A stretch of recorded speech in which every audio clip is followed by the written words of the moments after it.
Okay, so I decided to make a real short video here and show you how to draw rectangles with rounded corners and then also the opacity, and then in the next video we'll get into the path. That's rather complicated and has a lot of details, so I wanted to do these separately.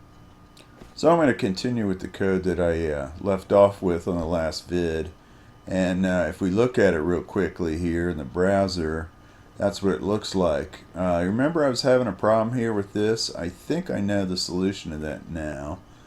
If we go to our polyline, and again this is counter intuitive.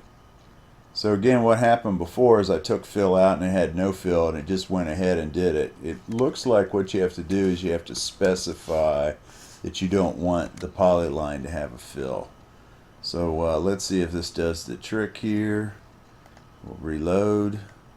There we go. So here's the polyline with no fill, which really it seems like that should be the default behavior. Okay, so the new stuff, I wanted to show you that, but now the new stuff I'm going to do. First, let's look at a rounded rectangle, and this just has a couple of extra parameters. Again, I'm using my notepad file here so I can just paste these in one at a time. I've already worked them out, so they're going to be laid out on the screen.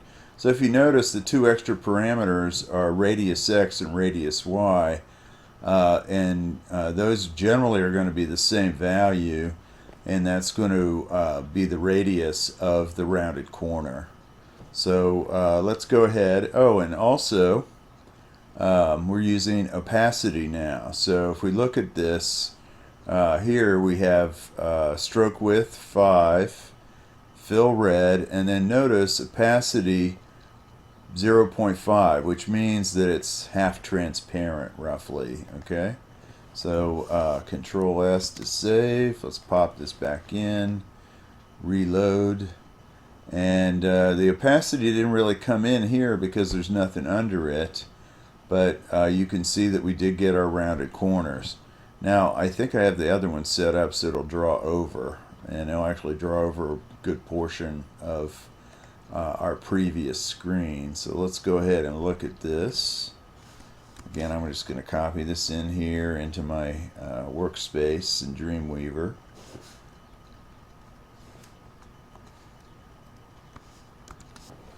And let me pull that up so it's a little higher up on the screen there. There we go. Okay, so this is going to be a rectangle from the 0, 0, which again, that's the origin in the upper left. And it's going to go to 400, 400, which is actually the dead center point of the screen because I set this to have an 800 by 800. Then the X and the Y has a corner radius of 40. We're going to have a blue fill with a pink stroke. And the stroke width will be 5. Notice fill opacity 0.1. That's pretty transparent, almost completely transparent. And then stroke opacity 0.9. So the stroke, the outline, is going to be darker than the fill.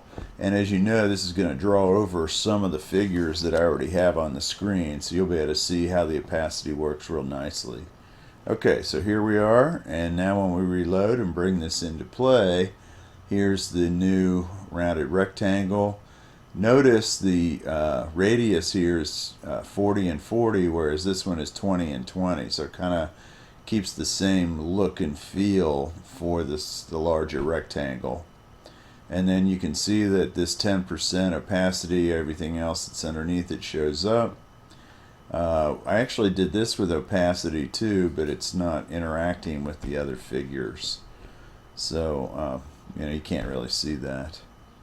Alright, let's just play with this a little bit. Let's go back to our let's go ahead and set the fill capacity now up to 5 and just observe what happens there. This is really a good way for you to learn. Take different parameters. When we were doing the HTML5 canvas programming, we created programs where you could put the parameter in to the user interface. Alright, here we go, reload, and you can see it's a bit darker now. It's starting to look pink now. Before it didn't really even look pink because of the yellow background. I hadn't really thought about that. We ought to maybe change the background color. That's in the CSS. So let's go over here and let's see, how about white? We'll create a white background. Save that and drop back into our Dreamweaver, reload. So there's the white background. Oh, that was the pink. This is blue, sorry. Tom has problems with colors sometimes. I think that was originally red, so it's kind of interesting there. So you can kind of see how they all interact with one another. Okay. All right, I think that's good enough for now.